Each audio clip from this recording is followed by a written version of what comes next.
All right, good morning, everybody. Good morning. We're getting close to Christmas, aren't we? Yeah. I think this might be like the second to last one before Christmas. Are we having a meeting next week? There should, yeah. So there will be a meeting next week, but not the week after. So just a heads up. But before we get into all of that, let's start it off with a tell me something good. Who has something good? Mind standing up, sharing your name for the audience? David, I'm new to the team and working a buyer that's approved by Shannon and start showing homes in about a week because the divorce decree comes in next week. Beautiful. And then I'm working a 12-week blast program in Folsom for farming that is exceptional that I have from Superstar Lexi. Edgar, you mind popping up and sharing some tell me something goods? Yeah, so for those of you who don't know me, my name is Edgar, and you're on the team. Hold on. So I'm working with two buyers and an investor right now. One just got pre-approved, maybe he'll be shopping by the end of the month, so I'm excited about that. Well done. Just bringing me to the team. Gary, I think you got something. Yeah, we were talking last week about commercial properties. I got a commercial listing. It's a beautiful property. If anybody used to be a former muffler shop, and we're just selling the building, and it backs up to Highway 49 in Grass Valley, and it's off LeVar Meadow Roads. Got a new listing. Awesome. Well, round of applause for Gary, everybody. And then last but certainly not least, it's a tell me good and it's a cry for help. Barry, what do you got? Yes, I do need your guys' help. I do not want to be a failure, and I'm getting close to it. My goal for this year is to get to 200 units, and I do not think that on my own I'm going to make it. And so by the end of the year, I need to hit 200 doors under management. I'm at 185 now, and so that wasn't bad, but it's not what I want to hit. So if you know anybody that needs a place rented out, give me a shout. We do multifamily, we do commercial, whatever you got, we'll make sure we do it and do a great job for them. And how long did it take you to get to 185? Like 5 years, 10 years? Yeah, we're going on our 5th year. No, our first, we did it in basically a year. Boom. And we were really blessed along the way. We had great agents. I would say probably 70% of my business has come from other agents giving it to me. So, you know, that I really appreciate that. And we throw out $500 every time you do that. We also guarantee in writing that those clients use you if they decide to sell during the term of our agreement. Awesome. Well done. That's tell me something good. Oh, by the way, we have never had to evict a tenant that we placed in this cycle or the last company I owned, either one. So over 480 something properties, we've never had to evict a tenant that we placed in a property. That's probably our biggest to that. You're good. No, seriously, I counted the 10 you put in there for since what, 2011? I think Yeah. I put that, they're still in there. Wow. There you go. So Golden handcuffs over there with Barry. All right. Let's kick off the meeting. JJ, what's happening in the wonderful world of lending? Hey guys. You come on up, bro. We'll clap you up, JJ. Well, I'm just happy to be here. JJ Mack, American Pacific Mortgage. Thanks so much for having me again, as always. Well, national average interest rates. We're back in the 6s for the first time in a long time. Tell me something good. Who thought after a couple of years of being in the 2s, we're gonna clap for 6s, right? Well, here we are, we're doing it. So it's a good thing, it's a good sign. The Fed met yesterday. They're seeing inflation coming down. They were talking dovishly about the economy we're going, which means that we could potentially see rates continuing to go that trend. We don't know for sure, but more than likely that's what's going to happen. So one of the big things that I'm saying right now, and I'm seeing over the last year, is how many guys have heard that term value? I mean, you guys hearing that a lot right now. Who's adding value? I feel like that term is going around and it's getting used too much because you're saying it, but are you actually doing it? Are you actually adding value to your clients, to your referral partners, the people that you're around, your families, right? So one of the things that I try to look at is, what does that actually mean? What is actual value? Well, for me as a lender, I want to make sure that the realtor partners and the people that I work with know that I can provide them that. And maybe that's, you know, being available to them, answering my phone, trying to be there whenever I can, and obviously all the things that go along with that. And one of the things I want to ask you guys is, you don't have to answer right now, but what are some of the things that I can do better at, right? And if I work with you, and I do work with a lot of you in this room, what are the things that we can do better at? What value can we bring to you? Because if there is something out there that you're seeing that I'm not doing, what is that? And so, you know, I'm open to those suggestions. Now, one of the things that I wanted to ask you about is, you know, over this last couple of years, we've been seeing, I have another loan officer that works with me, and he gave a presentation over at one of the other brokerages that he works with.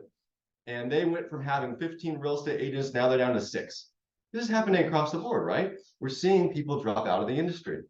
And why is that? Well, it's because this is a very difficult market. It's going to get easier, it's going to get better, but because those people are dropping out, is your loan officer or is the person, the referral partner, are they still working in this industry? Are they still here? Are they really adding you value, or are they just saying the words to you? So think about that next time you go to a listing appointment, next time you talk to a buyer, and you tell them that you're going to be not just a realtor for them, but you're going to be a value realtor. You're going to add them value. What is actual value to you that's going to present it back to them? What does that mean? So one of the things that we can do as a lender, if you go to your lender and you ask them, hey, here's my client. That's what you do, right? You refer them. Well, when you refer that client to your lender, what do you expect them to do, right? That's where the value comes in. Now, if you ask them, hey, just a pre-approval, that's all you want? Well, they could do that, but is there really value in that other than a pre-approval letter?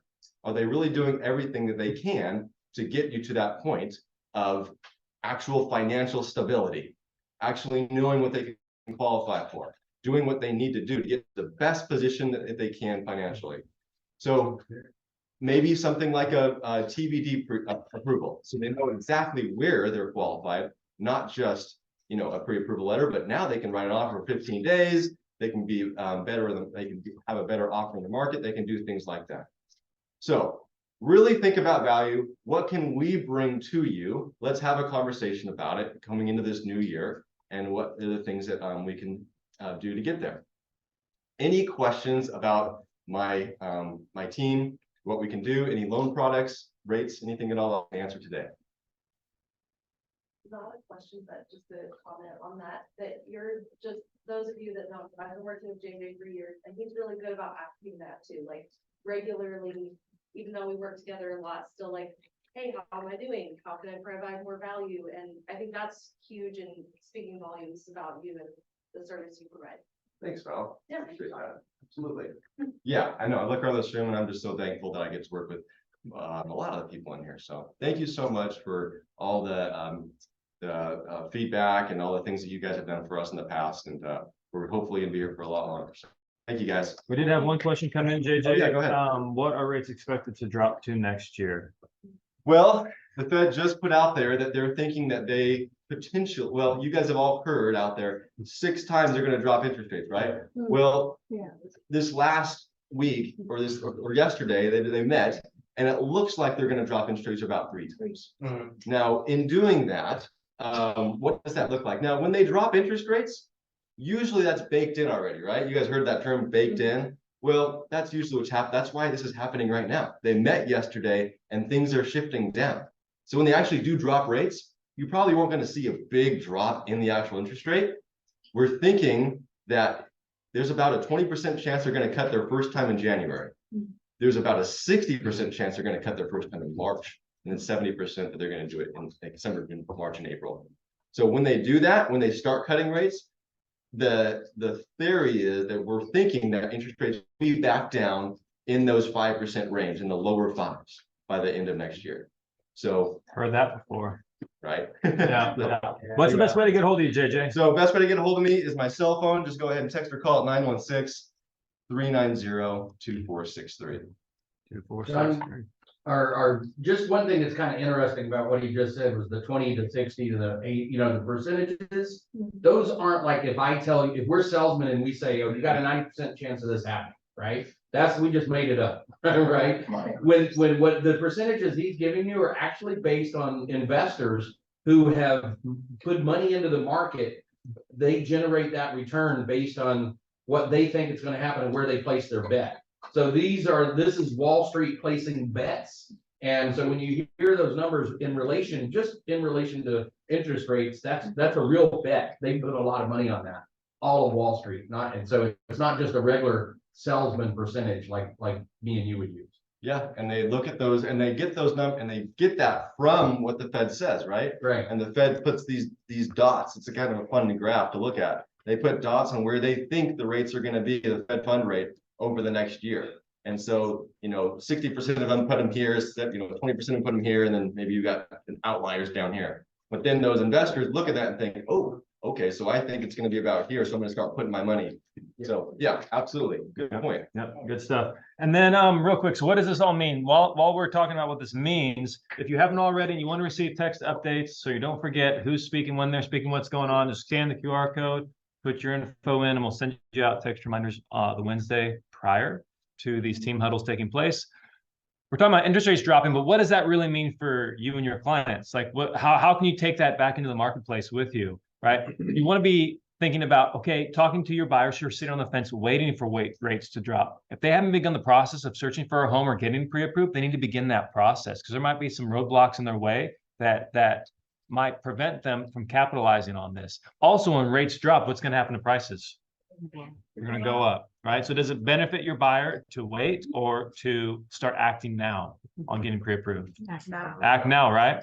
Lindsay, what do you got? Can I add to that, Johnny? Yeah. Just that affordability has opened up so much for, 2 months ago, like just using down payment assistance, I just pre-qualified, one of Edgar's clients.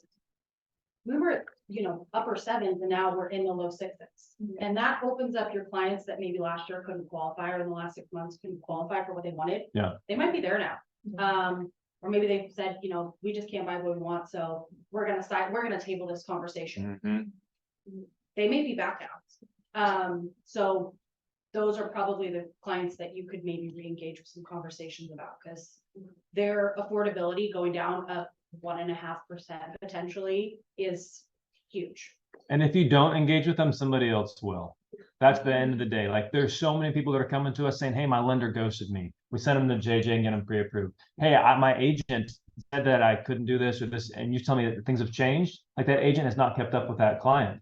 And if you don't get them, we will. Like I guarantee you, like the Made for More team, like we're making about 1,000 dials a day to people in this market. And so if you're not doing it, somebody else will, and it might be us.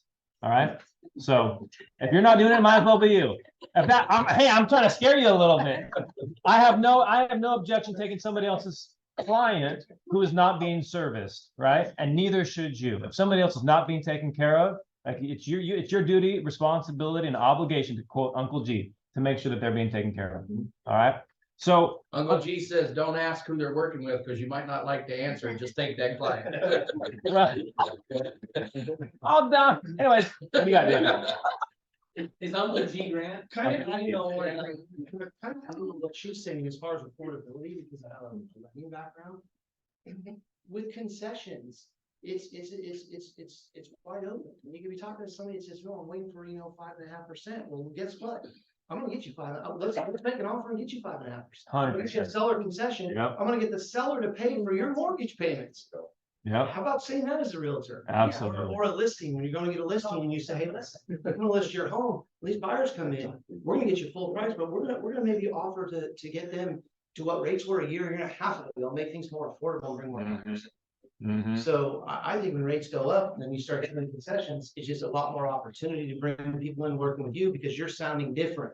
Absolutely. I'm the only realtor that's gonna do this. I'm gonna go ahead and get your mortgage payments paid by the seller. I'm gonna get your mortgage payments. I'm gonna help you, assist you to get this done. Yeah. Come on. There you go. Preach it, David. Yeah. So true story. Here's something you can take and share with your clients. An agent on our team, her name's Janae.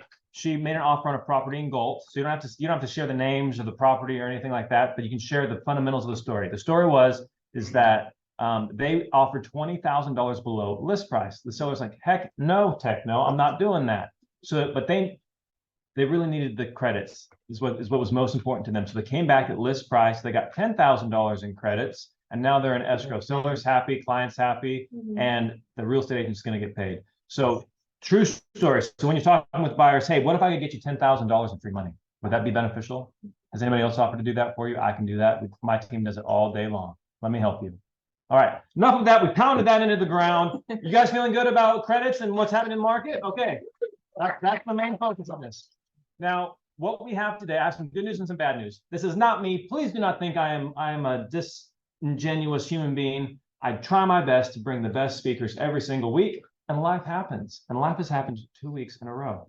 So unfortunately, the man, the myth, the legend, Mr. Burl Workman will not be speaking, but fortunately, his number 2 is on the call with us right now. Cleve is a team leader. He runs a $110 million team here in Atlanta with only 6 members. They're doing $100 million in production and only 6 team members. He trains the top teams in the country. Burl is on a plane right now, and he promised me before he got on the plane that we would like Cleve more than we do Burl. So Cleve, you got big shoes to fill. So how do you know that Verl isn't the number 2 and I am the number 1? I don't, you just assume. That's true. Trust but verify.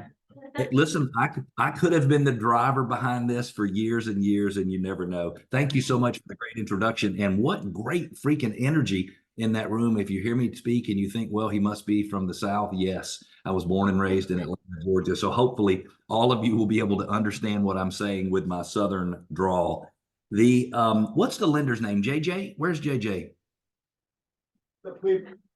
You there? So I love the stuff that you were saying. I freaking love that. And I saw somebody the other day, a team that was using that as in a very specific way. So in their market, they were saying rates 3 months ago would have been 7.75%. Don't quote me on the dates. Rates in the last few days were like 6.875%. And what they did is they took the average sales price home for that market, and they figured out what the payment would have been at 7.75. They figured out what the payment would be at 6.875. They didn't worry about taxes or insurance. They were just looking for the difference in interest that would be paid. And they created a calling script that basically said, hey, we're calling buyers who might be on the fence, even those who are not looking to buy until next year. And just wanted to let you know, with interest rate changes over the last 60 days, the average home buyer of the average price home in our area would save $207,000 in interest over 30 years. Now that's a powerful thing to say. And I don't know, JJ, if you could help people come up with some of those numbers for your market area, but it is very powerful. And then the gentleman in the black who is sitting to the right side of the table who talked about the seller concessions. What's your name, sir? David. David. I mean, like David said a mouthful. David said a mouthful, because even if someone is paying more interest today, in many cases, you can offset some of that interest either through a price reduction or seller concessions. And I'm not saying you can do it all the time. And David, I think you were talking about specifically, hey, let's take the 10 grand or 20 grand and let's buy down the rate, which is a wonderful thing to do. But in some cases, they can still make the payment. And if they could save $20,000 off the price of the house, they could look at that almost as a $20,000 interest rate offset, meaning they don't have to pay that interest. So I love the way you guys are thinking and being creative in today's market. You might wonder how in the world I got here. I bought a very large national name brand real estate franchise here in Metro Atlanta, an existing one that had been in place for a long time. It was a big one. It was like 2,000 or 3,000 sales a year. I bought it in November of 2006. So for those of you who know what happened in real estate, I will let you figure out. So I just disclosed that because I want you to know that I don't have the best timing in the world, and I'm not the smartest person in the world. I rode that roller coaster down. But in 2009, I realized that was not going to work. I was probably going to lose the business if I didn't go do something different. So I took my team that had been in existence for, at that time, 3 or 4 years. I moved over to another office in our area, and I've been there ever since. And one of the first things I did on January the 1st of 2010 is I called the office of a gentleman named Burl Workman. He had come to Georgia. He spoke for our region. My broker owner loved him and thought, hey, if you want somebody to help you put your business back together, Burl is the one. And so I started coaching with Burl. Burl coached me. At that time, we were probably $300,000 in gross commission income. And as John alluded to earlier, we're probably somewhere closer to the $2.5 million today. And I don't want any of you to spend any time being impressed with the business that we do. It's all a matter of having the right systems in place. And it's having the clearly defined things that you're selling JJ talks about adding providing value. And I think our value comes through the systems that we provide. So, David, if you, for example, have to go out and list every single property that you ever sell, and you have to do all the work behind the scenes, then you're really selling yourself. And when you're selling yourself, that can be value, but it's not very valuable to you. It's not very worthwhile to you because it makes you more and more and more committed. So we're going to talk about, before we get off today's session, the power of selling your systems, being able to clearly define, these are the steps I follow to list a home. These are the steps I follow to help you purchase a home. These are the steps I follow to help you close on a home. And I know those things don't seem sexy at all, because in many cases, a lot of the stuff that we do behind the scenes, David, is all capital letters, BORING. It is boring. It is not sexy. But if a consumer understands all of the pieces in that process that you're going through to take care of them, to make sure they don't have any surprises at closing, to hopefully make sure they don't have any surprises after closing, if you have systems in place that help sellers and buyers buy and sell with more confidence than they would otherwise have, now you've got a system you can sell. Does that make sense? And the reality is, every single year I produce way less real estate than the last year. So I used to produce probably 80 or 100 sales a year. And this year I probably will be involved in 10 or 11 or 12. And to be honest with you, I couldn't even tell you the names of the people that I've done transaction with, because somebody else does it all for me. And so for me, it's all about making a good living and having good personal life balance. Now, I'm here today to talk specifically about the the commission class action lawsuits. Give me a raise of hands for those of you who are aware with what's going on with the class action lawsuits, the commission lawsuits. So can somebody, a gentleman in the who's sitting at the table, who's got on the gray top with a white shirt underneath it, sitting on the left, what's your name, sir? That's you. Yep, you. The one who's looking around to see if it's you, it's you. Gary? Or is it Green? No. Who's that? Gary? Who's that? Oh, is it Green? Okay, I can't see. Can't see the color. What's your name? And forgive me because I don't know how to identify who I'm talking to. What's your name, sir? Clark Broom. Clark. Okay, Clark. Very nice to meet you. Tell me what you know about the class action commission lawsuits. Basically know what I've kind of read through Inman and read through, different communications that right now it's going to go through lots of appeals. And right now they are pursuing, client, or I should say plaintiffs are pursuing a lot of different states right now, which has included California. And so what I know, it's all about disclosure to the seller about who's paying the commissions and where the commissions go and that type of thing. So that's about it. You nailed it, Clark. So in the first case that was in the state of Missouri, now they have cases in Pennsylvania, they have them in Florida, they have them in California. You'll continue to have them everywhere. The jury awarded the plaintiffs $1.8 billion, and that's $1.8 billion from the National Association of Realtors, from Keller Williams, and from Berkshire Hathaway Home Services. Remax and Anywhere were both named in that lawsuit as well, and I think they just tried to name the what they considered to be significant players. But Remax and Anywhere settled. Remax paid $55 million, and Anywhere paid $84 million, I believe. And so I went to a men's retreat in Northern California. It was Pasadena, California, I think, if I'm saying that correct. I don't know if any of you know where that is, but it was out in the middle of Pasadena. Pasadena. So that's north of Marin County. Is that right? Am I saying that right? So north of wine country?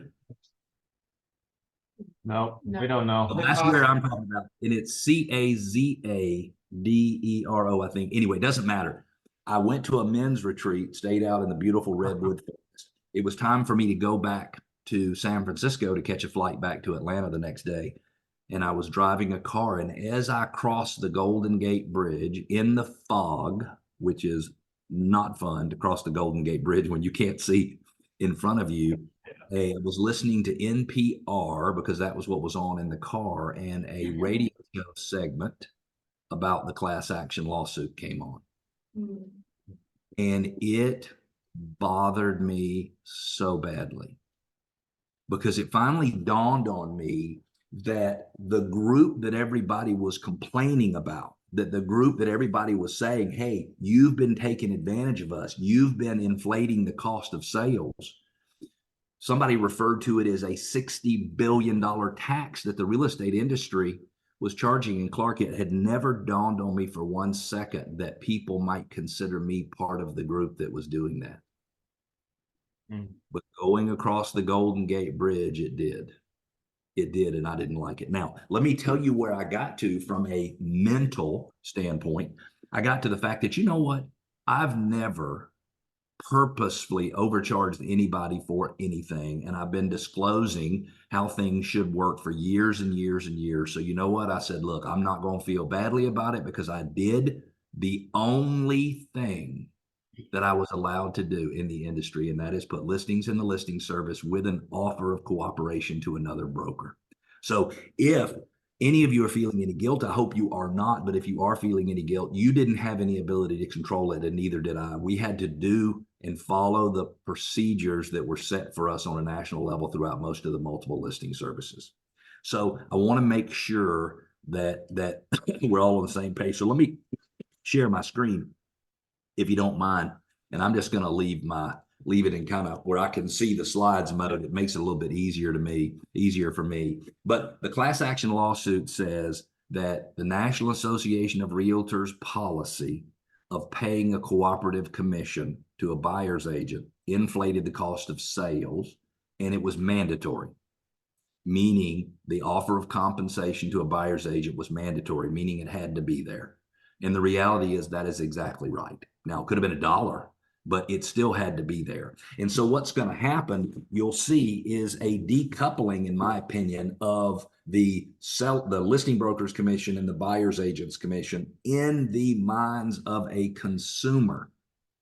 So we're going to continue to have these lawsuits. We're going to continue to have settlements. There's going to be big changes coming. But the one thing I think we need to expect to happen is, and it's already starting to happen in some areas, is that listing brokers will be able to put listings in the listing service without an offer of cooperation to a buyer's broker. Now, let me go ahead and fast forward a year. I don't think any seller is going to find out that they wind up with more money in their pocket when they refuse to pay a buyer broker. Because the reality is, offering cooperation to a buyer broker is some of the best money a listing broker can spend. Because let's say in your market, you have 15,000 realtors, and I have no idea what it is. I'm just guessing it's probably more than that. But now I have not only one person in one group trying to sell the place, but I have the collective efforts of all 15,000 members of the listing service trying to help me collect it. So they're already starting to gather some data where these listings go in the listing service. They don't offer any cooperation, and they're already starting to determine that they sell for less and they take significantly longer to sell. So the reality is that 6 months from now, John, we might be exactly where we are today, meaning, Denise, if you list with me, I offer a 2.5%, whatever percent it is, certainly it's a negotiable fee to the buyer broker. And if you want to work with me on my program, then you have to follow my program, meaning this is the way we do it. I think you will find that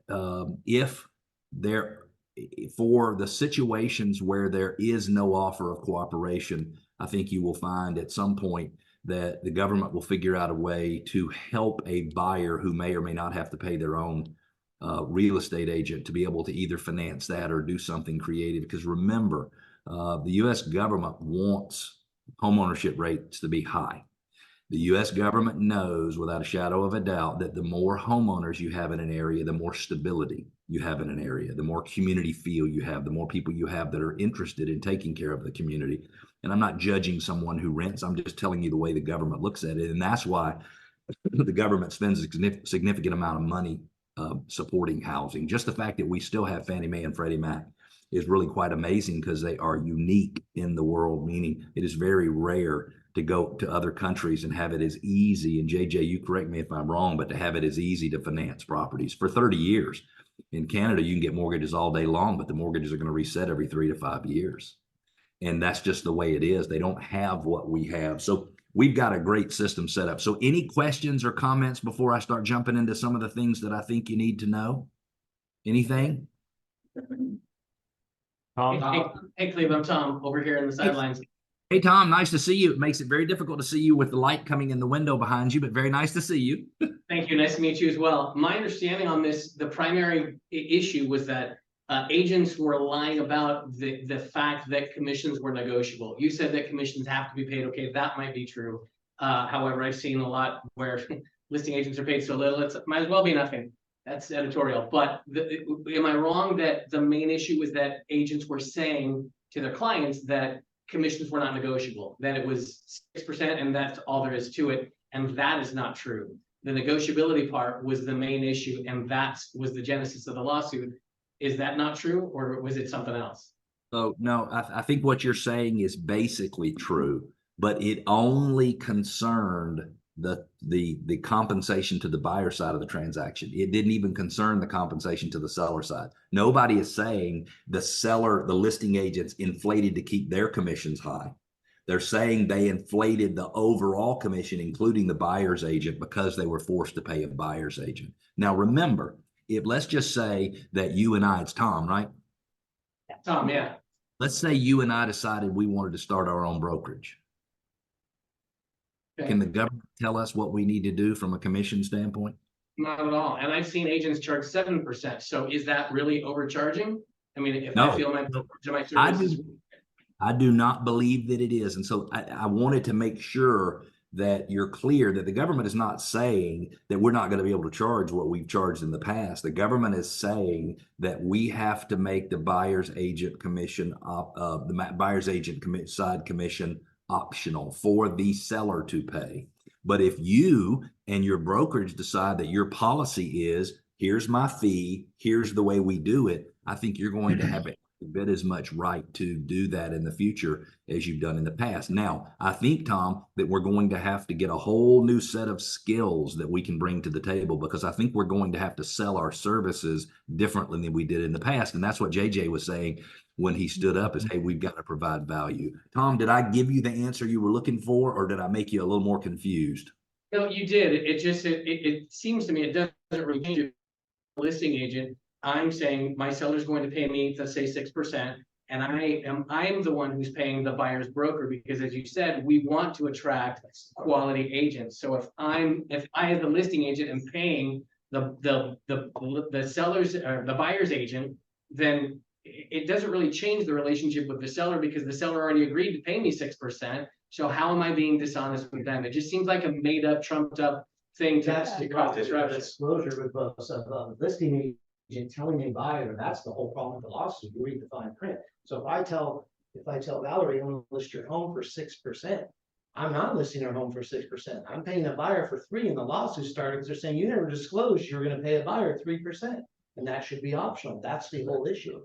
I think, like, do you think that it will go into like a menu selling for listing agents, meaning like, Valerie, I'm going to list your home, I'm charging 3%. You have the option here to do 3% for a buyer's agent. And let me tell you the advantage of that option. We get a specific cost box. We're going to bring in 15,000 realtors in Sacramento versus if we don't. So guys, half of them aren't do gonna you mind if show I up. interrupt you just a second? I think he has some more that he wants to put out, so we could probably take this discussion offline. No, and I love you guys talking about that. And David, to give you Do it my, offline. to give you my thoughts, I think that ultimately a year from now, real estate will work pretty much the same way as it did 6 months ago. Like I think what you're saying is right. It is something that is a concern. You're going to see they're going to talk a lot about the buyer side of the transaction, and it's really that they don't want us to say to buyers that, hey, it doesn't really cost you anything to have me represent you, because ultimately it could very well inflate the price of the house. But that's not the subject of the lawsuit. So you've got headlines everywhere, meaning I have seen, headlines that say $1.8 billion verdict. Look at this. Americans are taxed $60 billion in real estate commissions, taxed. They called our real estate commission tax. So just understand that your consumers, your friends, people your kids go to school with, they are going to see and they're going to hear and they're going to watch news articles and stories on the commission lawsuit. And it is possible that they might just throw you into a big lump with everyone else who's been causing the problems. And the reality is, for real estate agents, it can be confusing as to exactly what you need to do in order to move forward. I don't know if any of you've ever seen what's called an emotions wheel, but I always like to, not that I have ever been poorly adjusted, Clark, because I've always been extremely mentally healthy. Unfortunately, my ex-wife did not agree. She was happy, Trevor, to point out on the way out that there was something wrong with me and that I had some anger issues. And so I find it helpful. By the way, don't tell anybody that. Can we raise your hand if you'll keep that a secret? Because I want everybody person. Okay, good. Nobody in the live room agreed, but all the ladies on Zoom agreed, and I appreciate it. But the reality is, many of us feel fear. We're frightened. We feel helpless. We might be panicked, hysterical, inferior, inadequate, worried, anxious, mortified, or dreadful, whatever works for you. And I'm not saying you should. What I'm saying is that you need to realize that if you have some feelings that are on this wheel, then your consumers probably have some feelings that are on this wheel as well. And when you are talking with someone, being able to connect with them based on a commonly shared fear is very powerful. So, Trevor, if I said to you, hey, do you know what it's like to be sad about things that are happening with your family?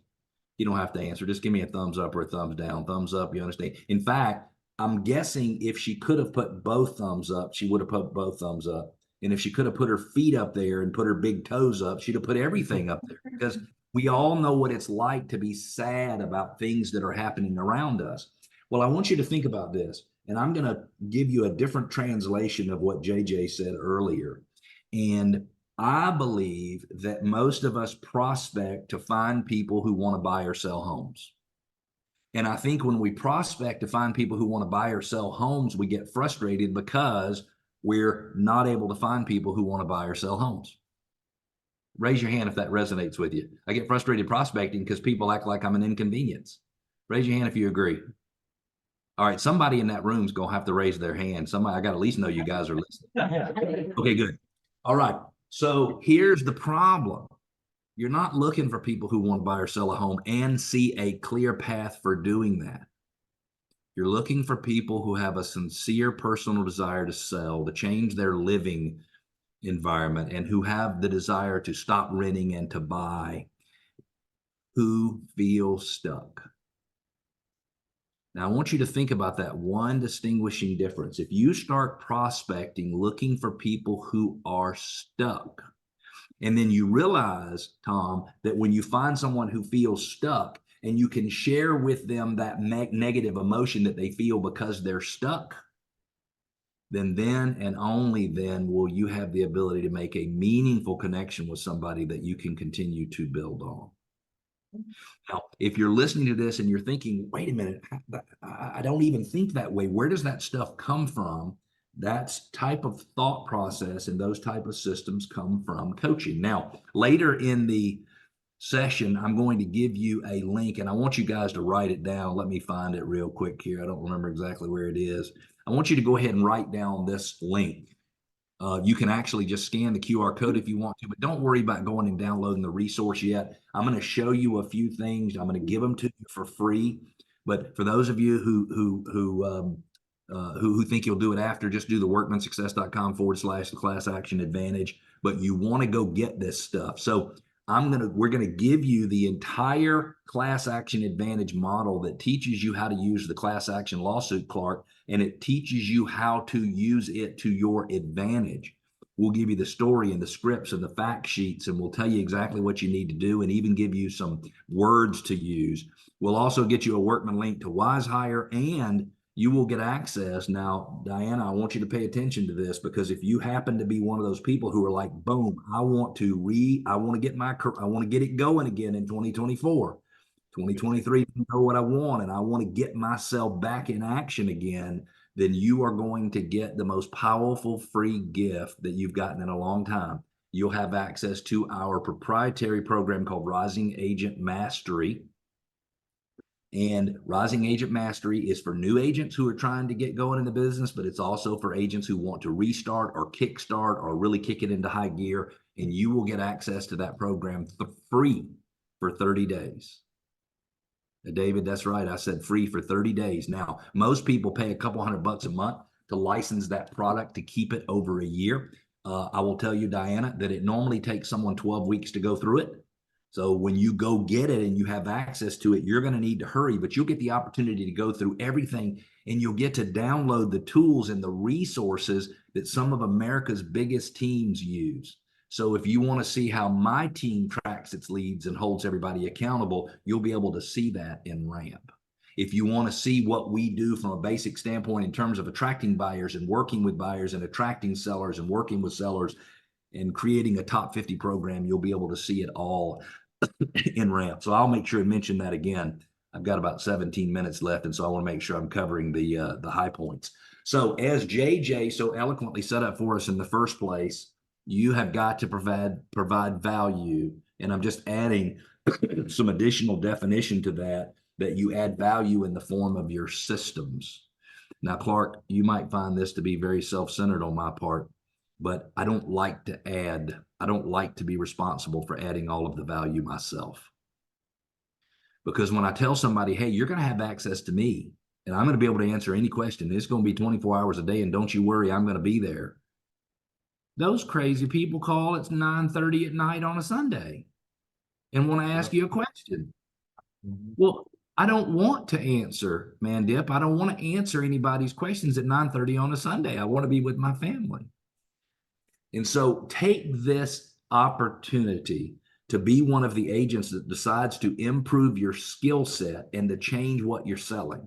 And stop selling yourself. Now, you want to sell yourself and your personality, but you don't want to sell that you're going to be there for them every single step of the way. Tom Bacon, you want to sell your systems instead. And part of the system you're going to drive, and part of the system your administrative assistants or whoever helps you with transactions are going to drive. So when I sell my system, I'm selling Kelly Morrison, who works on my team, and what she's going to do for the seller, and Ann Daniels and what she's going to do for the seller, and our home inspectors and our home warranty people and our title insurance people and all of those people involved in a transaction. I'm selling everything. And as far as the consumer knows, every single one of those vendors and every one of those team members works specifically for me, and they follow my exact plans. So Diana, could you imagine if you went on listing presentations or buyer appointments and you sold people on a system, and then it didn't matter if you delivered the service or somebody working with you delivered the service? Would that be amazing? When I first started referring business out, I was 32 years old. I have to disclose, Clark, in addition to my poorly adjusted personality, according to my ex-wife, I also have a large ego, which is so wonderful to have those two things combined together. To be an idiot and to not know it under any circumstances is just a fantastic combination. And what is so interesting is that when I wanted to refer business out, Trevor, I would have a hard time referring business out to buyer's agents on my team, because why would you want to work with one of my buyer's agents when you could work with me? Because I'm like the best buyer's agent that has ever lived on the face of this earth. Now, there was just one problem. I don't like working with buyers at all, period. So my buyer showing process worked like this. I'd go show you one home, and as long as we were maybe drinking a Coke together and having fun, and this is when I would put people in the car with me and we'd drive around together. But on the way to that second house, I would start thinking, I don't know about it. I'm getting kind of tired of you. I mean, like, I already showed you one house. Why didn't you buy it? And you laugh, but that's exactly the way I was. And so I had a problem referring business out to people, but I was not the best person to do it. So I had 4 people working with me. They were all way better at doing it, and they loved working with buyers. They loved talking about houses. I would go in that third house and I said, look, if we have to talk about the countertops one more time, that's it. I'm going to leave you here. I'm not taking you to the next home. We can't do this. But there's so many people that can do things and can help you. So I want to make sure that all of you understand that the people who are average performers and have average skills, they are going to be left behind in the market. And those of you who have exceptional skills, you will not miss a beat. In fact, my guess is that in 2024 and 2025, you will find more opportunities for business because of your improved skill set than you will have ever experienced in your life. There's basically 3 types of mindsets in the market. And the first one is the planner. And I love it. I used to teach people to sell vacuum cleaners door to door. Can you imagine that? From the time I was 21 until I was 31, I taught people to sell Electrolux vacuum cleaners, which are amazing, by the way. I think you ought to have one if you don't have one. And I had an office in a military town, Augusta, Georgia, where they used to do a lot of the basic training for the Army. And all of these were planners. And so they had what I would call the getting ready to get ready disease. Cleve, I just need a little bit more time to get ready, and I'm going to be ready, and I'm getting ready to get ready. And when I get ready, I'm ready to go. And so the planner spends half their time planning. They spend a quarter of their time on skills, and they spend a quarter of their time actually taking action. And the reality is, I think we're being very generous. Showing action would be a quarter. I think it would probably be more appropriately represented by 10%. Then you got a hungry rookie who takes all the action you can possibly imagine, but has no skills and no plan. And so it seem like they are running around at a fire, or they seem like a clown jumping out of a clown car, running all over the place. Nobody knows what's going on. And I have to say, I applaud them, and I love those hungry rookies. But the top producer has a different mix of skills. They spend the time planning. They spend the time developing the skills they need. And then they take what is fairly massive action. The average agent basically doesn't develop skills, doesn't create a plan, doesn't take a lot of action, but they sure do have a lot of free time. And all that free time is represented by the pink. Now, Diane, I'm gonna be honest with you. I like my free time, meaning I like to be able to hide a little bit. And I like the world to think I'm working really hard and making all this money when actually I'm, traveling somewhere. My girlfriend and I are on a quest to visit a botanical garden in all 50 states. And so I would much rather be doing that than to be working, but unfortunately I still need the money. Now let's talk about what happens from an effort standpoint. And we've got about 11 minutes left, and I'm really excited about some of the stuff we're going to talk about in these next 11 minutes. It takes a lot more effort to sell a home today than it used to. In 2021, and this is from Workman Success System statistics all across the country, the average agent had to make 127 phone calls for every closing. In 2022, it went to 165. Diana, look at this. In 2023, it went to 222. Now, I know that's not 100% more than 2021, but can we just agree that it takes twice the effort to sell a house today? Now, that's going to change as interest rates come down a little bit, or even if interest rates stay higher, but people get adjusted to a new norm. You have tons and tons of people. Just because people cannot move doesn't mean the number of people who want to move is less. So you have tons of people. You could get in your car, go to the nearest neighborhood to the office, and I'm going to tell you right now, a quarter of those people, 25% of those homeowners, they wish they could sell. And when they decide that it makes sense to sell, or they're tired of waiting and they're going to move on, I'm telling you, you're going to hear a huge, huge boom in real estate, and you got to make sure you're ready. And so don't feel sorry for yourself if you have to work harder to make a sale today. Just do what you have to do in order to make that sale. Now, remember, Diana, if you're making follow-up phone calls, you're not looking for people who want to buy or sell a house and see a clear path for doing that. You're looking for people who want to sell or buy a home who feel stuck.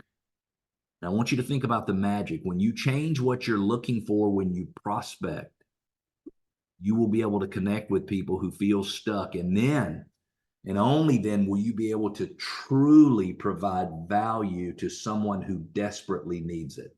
Because you're going to find people who are missing something that you have the ability to bring some expertise to the table to help them solve. Diane, if you were calling me and you said, hey, I'm looking for people who try fairly often to lose weight, but are disappointed because they don't seem to have the ability to do it, and I've got a program called this, and if you do it, you're going to be so skinny that you will feel better, you will look better, and your modeling career will get re-engaged. I've never had a modeling career, but it certainly sounds awesome.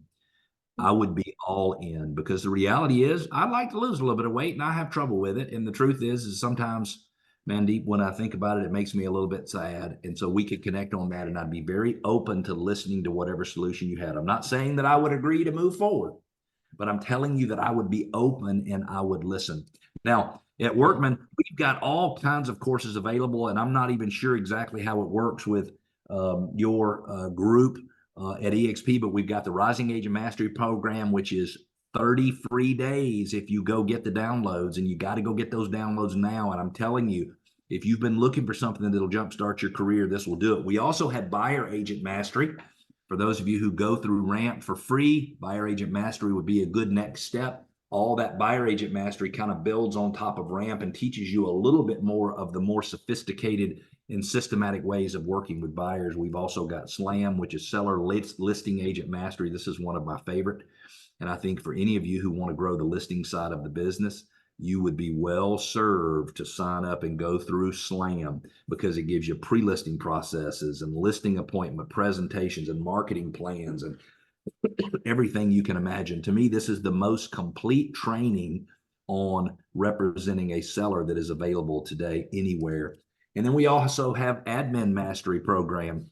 I don't know if you guys notice who this is right here, but some of you might know him. This is Mr. Rick Jiha, my good buddy who passed away in the last couple of months. And when I see that picture, it makes me very sad because I love that boy and I miss him something seriously. But this is the Admin Mastery Program. And many of you probably look at that and say, well, that's kind of boring. I don't really want to learn the admin stuff. But I will tell you, Tracy, that if you master the administrative portion of the business, you're putting the systems in place that you need to have. And I want all of you to write down, if you will, on a piece of paper, there is one section called transaction management. There is one video in there called automation of the transaction. Please, please write this down. Transaction management, automation of the transaction.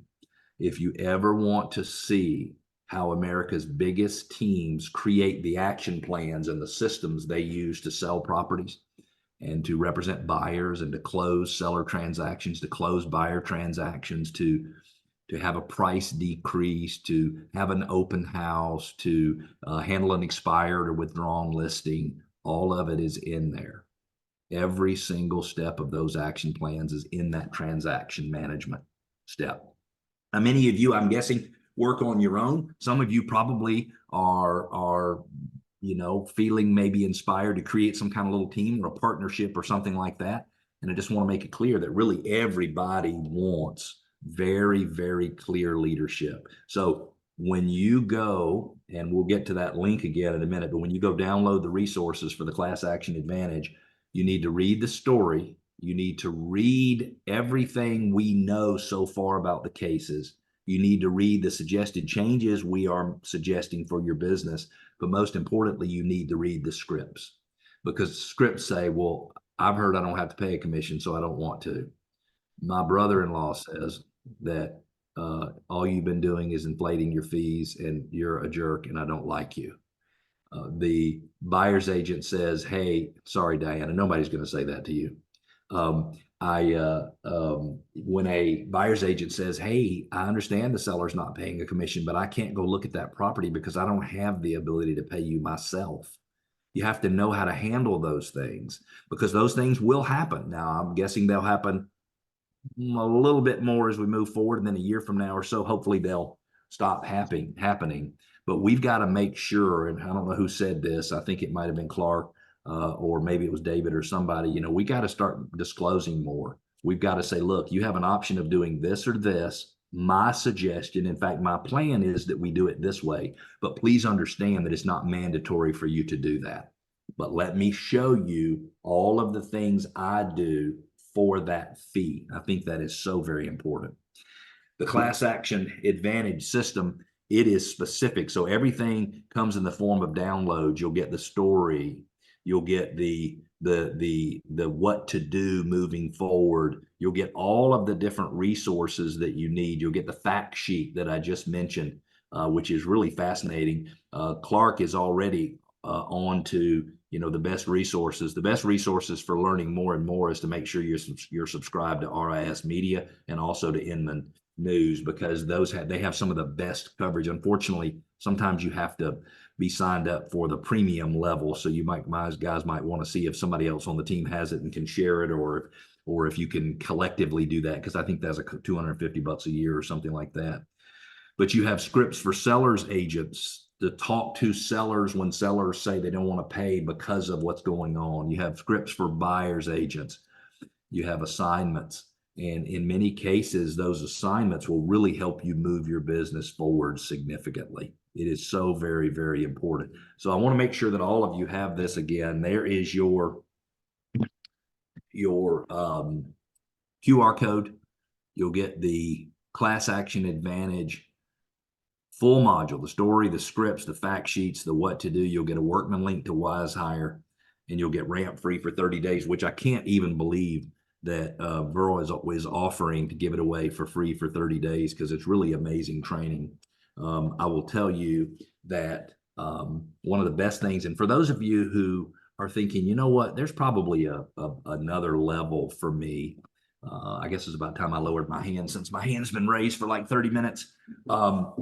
If you believe that there's another level for you professionally that will allow you to live more of the personal life you're wanting to live, then I would encourage you to take advantage of the free coaching consultation. So when you go sign up for the Class Action Advantage system, someone might reach out and say, hey, if you'd like to understand how coaching might work for you. I'm not telling you it's right for you or wrong for you. What I'm telling you is you should be open-minded to understanding how it might help you.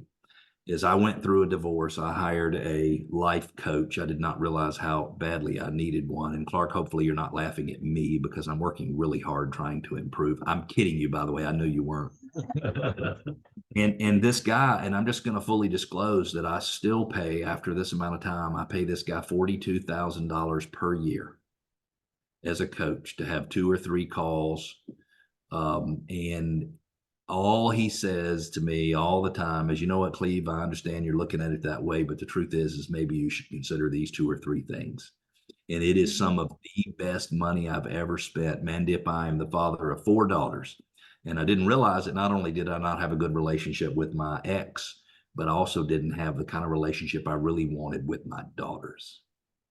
And the reality is, and this is very difficult for me to say, the reality is I would have spent anything to learn how to engage in a way that made them feel seen, that made them feel heard, that made them feel valued. And the money I spent on coaching was well worth it. So I encourage you, click that QR code, go get your downloads, and be willing to kind of explore what coaching might look like for each of you. I don't know how many of you celebrate Christmas, but I say Merry Christmas to all of those of you who do. Those who do not, I say happy holidays, and I'm sending you much love from Atlanta, Georgia. It was a pleasure to be with you, and I hope you'll invite me back someday. Awesome. Thank you so much. See you later. All right, team, that's all we have for this week. We'll see you back next week for the last one of the year. Have a great week.